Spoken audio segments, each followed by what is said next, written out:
सभी को नमस्कार। मीमांसा संस्कृत क्लासेस में आपका सभी का अभिनंदन है। हिंदी संस्कृत भाषा के प्रचार प्रसार के लिए कटिबद्ध मैं आप लोगों के लिए निःशुल्क वीडियो उपलब्ध कराता रहता हूं। आज आइए बिना विलंब किए हम द्वंद्व समास को पढ़ना शुरू कर देते हैं। द्वंद्व, ठीक है जी। द्वंद्व का अर्थ होता है जोड़ा, जोड़ा, ठीक ना। इसमें दो या दो से अधिक शब्दों का जोड़ा होता है। कई से हम जब बातचीत करते तो पता चला है कि द्वंद्व को युद्ध का पर्यायवाची मानते हैं। द्वंद्व का युद्ध, अब उनको पता नहीं द्वंद्व में युद्ध कैसे दिखाई दिया, पर ये अलग चीज़ है। द्वंद्व युद्ध क्या होता है? युद्ध कई प्रकार के होते हैं, उनमें कुछ शर्तें रखी जाती है। एक द्वंद्व युद्ध भी होता है, यानी कि उसमें जोड़े में होता है। जब श्री रामचंद्र जी रावण के साथ लड़ रहे थे तो कोई पीछे से प्रहार नहीं कर सकता, दोनों लड़ेंगे, ये युद्ध की शर्त थी। जब मेघनाथ के साथ लक्ष्मण जी लड़ रहे थे तो द्वंद्व युद्ध था, जोड़ों में ही लड़ा जाता, कोई और नहीं लड़ सकता। ऐसे सेना एक सैनिक के साथ एक सैनिक ही लड़ेगा। तो ये युद्ध की विशेषता है कि वो द्वंद्व जोड़ों वाला युद्ध है, ठीक है ना। तो द्वंद्व का अर्थ युद्ध नहीं होता है, जोड़ा होता है। इस समास में दो या दो से अधिक शब्द मिलकर समस्त पद बन जाता है। और इसमें विशेषता ये है कि दोनों या अधिक जितने भी उसमें शब्द वो प्रधान होते हैं, प्रधान होते हैं। मैं आपके पहले वीडियो में ये बता चुका हूँ शब्दों की प्रधानता कैसे चेक करते हैं। जैसे माता पिता जाते हैं, अब क्रिया जिसके अनुसार आए वही शब्द प्रधान होता है। अब जाते हैं क्रिया न माता के पिता के बल्कि दोनों के अनुसार आई है, तो इसका मतलब इसमें दोनों पद प्रधान होते हैं। और द्वंद्व समास में होता भी है, दोनों पद प्रधान होते हैं। जैसे माता पिता, माता और पिता, ठीक है जी। तो इनके बीच में अक्सर और लग जाता है, पर ऐसा नहीं है। इनके अंत में बीच में या भी जुड़ता है और अंत में इत्यादि भी जुड़ता है। तीनों प्रकार में इसके बता देता हूँ। अब द्वंद्व के यदि भेद पढ़े हम तो एक होता है इतरेतर द्वंद्व, इतरेतर द्वंद्व। एक होता है जी विकल्पक द्वंद्व, और एक होता है समाहार द्वंद्व, ठीक है जी। इन तीनों के बारे में मैं बता देता हूँ, द्वंद्व के तीनों भेद। इतर, इतर ये गुण संधि होगी, इतर जमा इतर, तो इतर योग इतर, ये अ और ई मिलके क्या बन गया? गुण। तो ये होगा इतरेतर, मतलब जो एक दूसरे से भिन्न है, एक दूसरे से अलग है। तो ऐसे शब्द, इन शब्दों के बीच में और लगता है और ये दोनों एक दूसरे से भिन्न होते हैं। जैसे भाई बहन, बहन भी शुद्ध होता है, बहिन भी शुद्ध होता है, ठीक है ना। हिंदी में बहिन भी लिखा जाता है बहन, तो इसको और से जोड़ते हैं हम, भाई और बहन, तो और से जुड़ेगा। ये दोनों एक दूसरे से इतर है, तो ऐसे होते इतरेतर द्वंद्व। विकल्पक द्वंद्व, इनके बीच में दो चीज़ों में से कोई एक चीज़ होती है, ठीक है ना। तो इसमें या जुड़ता है, या जैसे आजकल।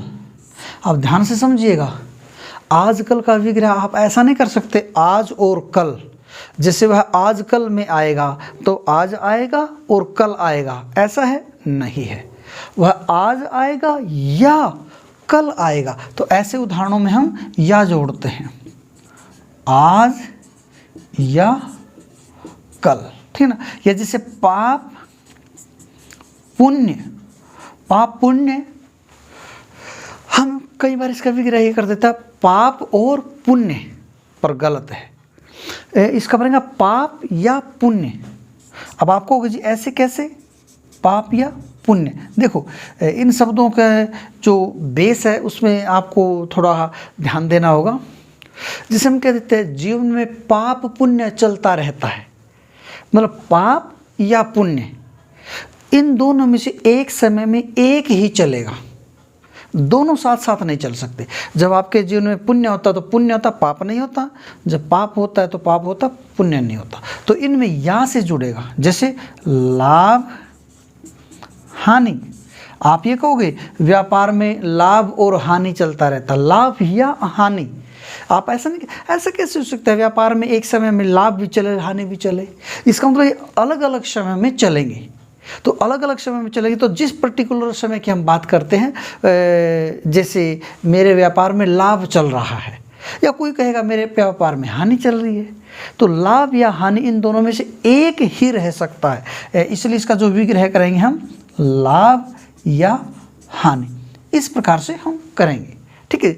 तीसरा समाहार द्वंद्व, ये बहुत सारी चीज़ों के समूह के रूप में बता दिया जाता है, और इसमें अंत में जो विग्रह पद होता है उसके अंत में इत्यादि लगाते हैं।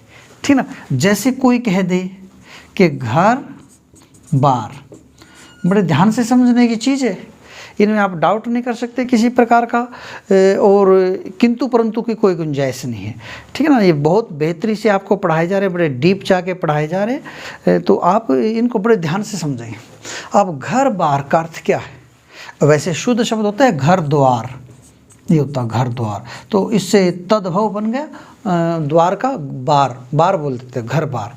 इसका मतलब इत्यादि क्या होता है? इसका विग्रह करेंगे घर बार इत्यादि, ये विग्रह होगा इसका, घर बार इत्यादि। अब आप कहोगे जी इत्यादि कैसे? जैसे हम अमूमन लड़की के लिए जब लड़का देखने जाते हैं तो तब ये शब्द प्रयुक्त होता है कि लड़की के लिए घर बार देख के। क्या आप घर और द्वार दो ही चीज़ देख के आए हो? नहीं देख के, बहुत सारी चीज़ें देख के आए हो। लड़के को देख के आए हो, उसकी एजुकेशन को देख के आए हो, उसके माता पिता को देख के आए, उसकी प्रॉपर्टी देख के आए हो, उसका घर देख के आए, उसका गांव शहर देख के आए हो, उसका खानदान देख के आए हो, उसका अड़ोस पड़ोस देख के आए हो, बहुत सारी चीज़ों को देख के आए हो, और उन सब चीज़ों को केवल दो ही रूप में कह देते हो, घर बार इत्यादि। तो इत्यादि इसके पीछे लगाना पड़ेगा। ठीक है। जैसे कोई कह दे चाय पानी, तो आप क्या कहोगे? भाई उसने मुझे चाय पानी नहीं पूछा, मतलब चाय और पानी बस दो चीज़ नहीं पूछी, बाकी सब पूछी। मतलब कोल्ड ड्रिंक पिलाई, नमकीन खिलाई, मिठाई खिलाई, खाना खिलाया? कुछ नहीं खिलाया, कुछ भी नहीं खिलाया। चाय भी नहीं पिलाई, पानी भी नहीं पिलाया, खाना भी नहीं खिलाया, कोल्ड ड्रिंक भी नहीं पिलाई, खाने में कुछ और चीज़ भी नहीं दी, कुछ समोसे इत्यादि भी नहीं मिला। तो बहुत सारी चीज़ों को हम केवल दो ही पदों में कह देते हैं कि चाय पानी नहीं दिया। इसका मतलब ये जो विग्रह करेंगे हम इसका करेंगे चाय पानी इत्यादि, ऐसा करेंगे चाय पानी इत्यादि। तो आपको ये समझने पड़ेंगे। मैं इनके बहुत सारे उदाहरण लिखवा रहा हूँ, तो मेरे ख्याल से आप उन सब से ये आप समझ जाओगे। तो मैं इसको थोड़ा साफ कर रहा हूँ, ये लीजिए। आप वीडियो को जूम करके स्टॉप करके आराम से चीज़ों को देख सकते हो। अब इतरेतर द्वंद्वों के मैं और उदाहरण देता हूँ। जैसे हरिहर, एक इसकी पहचान बताता हूँ। पहचान इसमें अमूमन इसमें योजक चिन्ह ये मिलता है, इसको बोलते हैं योजक चिन्ह। ये ऐसा चिन्ह है जो जोड़ने वाला होता है। ठीक है ना। योजक चिन्ह ये मिल जाता है इसके अंदर, तो ये शब्दों को जोड़ता है। जब दो बराबर के शब्द होते हैं तो उनके बीच में योजक चिन्ह से, जैसे हरिहर, तो इसका विग्रह क्या करेंगे? हरि और हर, ये दोनों अलग अलग चीज है। राधा कृष्ण, राधा कृष्ण, तो क्या करोगे? राधा और कृष्ण। तो इस प्रकार से उदाहरण है। भाई बहन मैं आपको लिखवा चुका हूँ। ठीक है ना। तो इस प्रकार के जितने भी उदाहरण आपके बनेंगे, सीताराम है, सीता राम, ठीक है ना, या राम लक्ष्मण, ज़्यादा पद भी हो सकते हैं, भरत शत्रुघ्न है, ठीक ना, या शिव केशव है, शिव केशव है, शिव और केशव, ठीक है ना। तो ये के सारे आपके जो पद है तो इतरेतर द्वंद्वों की बनेंगे, आपको पता होना चाहिए। ठीक है ना। और भी इसके बहुत सारे उदाहरण हैं। आप यदि कहोगे तो मैं PDF भेज सकता हूं। आप मेरे कमेंट में अपना फ़ोन नंबर मुझे दीजिएगा तो मैं उस पर आपके ये पूरी PDF भेज दूंगा। ठीक है। विकल्पक द्वंद्व, इनमें विकल्प होता है। ठीक ना। तो ये उदाहरण आप बड़े अच्छे से तैयार कर लें। धर्म अधर्म, ठीक है नहीं, यश अपयश। इसमें एक समय में या तो यश है या अपयश है, या धर्म चल रहा है या अधर्म चल रहा है। ऐसा नहीं हो सकता कि इनमें दोनों चीज़ वो साथ के साथ चले, ऐसा क्यों होगा? ठीक है ना, तो इनमें से एक चीज़ होती है, इसलिए तो ये विकल्पक द्वंद्व है। ठीक है जी। चलिए, जैसे आज कल, इसका बहुत अच्छा उदाहरण है, आज या कल। थोड़ा बहुत, क्या थोड़ा बहुत को क्या कहोगे आप? थोड़ा और बहुत, ऐसा कहोगे? थोड़ा और बहुत, थोड़ा या बहुत, ऐसा ही कहेंगे। ठीक है ना। तो इस प्रकार के उदाहरण आप और भी लिख सकते हो। तो जो भी ये इस प्रकार के बनेंगे वो सारे के सारे कैसे बनेंगे? विकल्पक द्वंद्व, कर्तव्य कर्तव्य कर्तव्य या अकर्तव्य। ठीक है जी। अब बाकी समाहार द्वंद्व, समाहार द्वंद्व में इत्यादि जोड़ेंगे आप पीछे, और बहुत सारी चीज़ों का, जैसे बहु बेटी, बहु बेटी हम कह देते हैं हमारे घरों में बहु बेटी। इसका मतलब ये नहीं कि एक बहू और एक बेटी है।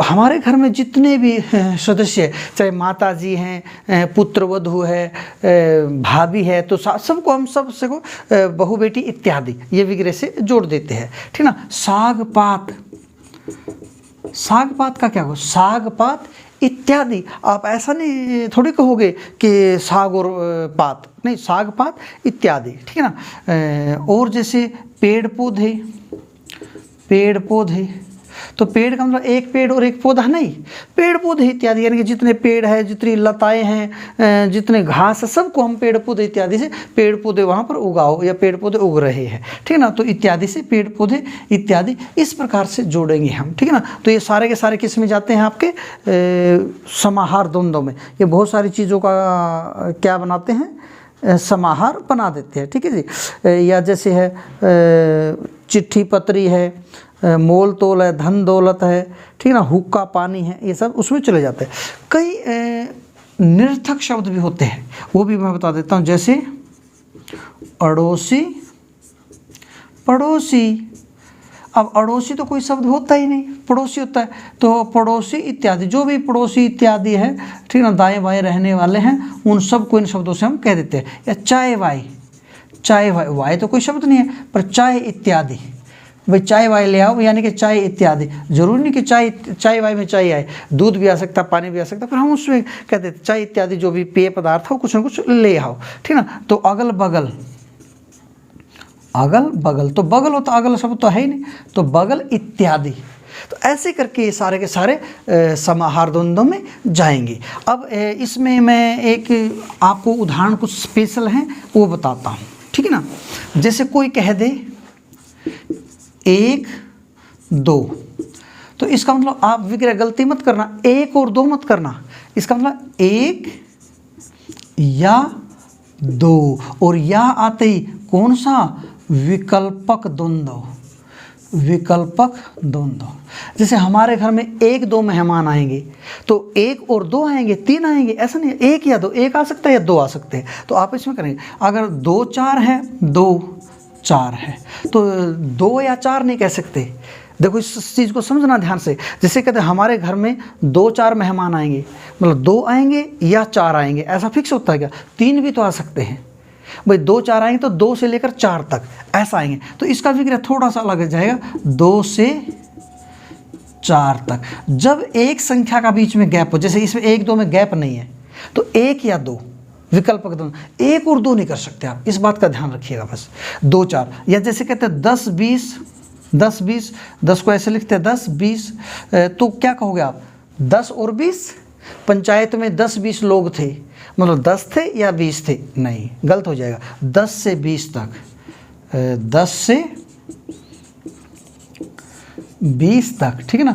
इंक थोड़ी सी हल्की हो गई है, हो सकता है आपको थोड़ा देखने में परेशानी हो, पर मैं बोल रहा हूँ उससे भी आप समझ सकते हो। ठीक है। तो 10 से 20 तक। ठीक है। तो ये उदाहरण संख्याओं के ऐसे हो गए जो विकल्पक द्वंद्व हैं। कुछ उदाहरण संख्याओं के ऐसे हैं, देखिए जितनी भी संख्याएं 11 से लेकर 99 या उससे ऊपर संख्याएं जाती है, ठीक है ना, इनमें से बस इनको छोड़ देना। जैसे 20 30 40 50 60 70 80 90, इन संख्याओं को छोड़कर, क्योंकि समास के लिए 2 शब्द चाहिए, इन संख्याओं में 2 शब्द नहीं है, फिर बता रहा हूँ, और 1 से लेकर के 1 से 10 तक इसमें भी 2 शब्द नहीं है। तो कुल मिला के 11 से 99 तक ये संख्याएं आपको छोड़नी पड़ेगी। सब में इसमें होता है आपका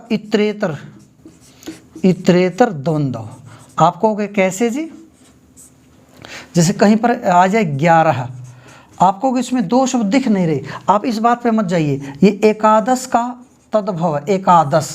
एकादश में क्या होता है? 1 और 10, तो वो 2 और आ गया, और आते ही इतरेतर द्वंद्व में जाएगा। तो 11 है जो वो किस में है? इतरेतर द्वंद्व में, 1 और 10। अब ये एकादश का बन गया 11 है, ठीक है ना। तो ऐसे करके जितनी भी संख्याएं हैं, ठीक है ना, वो सारी की सारी किस में जाएंगी आपकी? इससे लेकर के 11 से 99 तक कहाँ जाएंगे आपकी?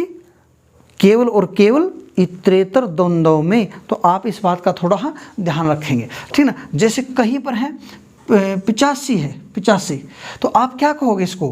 5 और 80, तो और लगाओगे इसमें, और 5 और 80, ठीक ना। इसमें एक बात और जोड़ दूँ मैं, 99 तक की संख्याओं में छोटी संख्या पहले आएगी। ये नोट्स तैयार करने पड़ेंगे आपको, नहीं तो छोटी छोटी बातें पूछेगा और उनमें आप गड़बड़ करोगे। तो जब 5 से 11 से लेकर 99 तक जो इतरेतर द्वंद्व है और से जुड़ता है, उसमें छोटी संख्या पहले आएगी। जैसे 75 है, 5 70 और 5 नहीं कर सकते आप, 5 और 70 ऐसा करना पड़ेगा। 5 और 70 छोटी संख्या। जो 100 से ऊपर जाती है संख्या 101, तो उसमें छोटी संख्या पहले आएगी। 101, 1 और 100, 1 और 100, वो कितना बन गया? 101, ठीक ना। तो इसके बारे में आपको ये जानना जरूरी है कि जो 99 तक की संख्या है उसमें यह पहले आता है। तो जब भी इस संख्याओं का योग जुड़ेगा वो केवल और केवल इतरेतर द्वंद्व में जाएगा। तो ऐसा करके जरूर याद रखिएगा।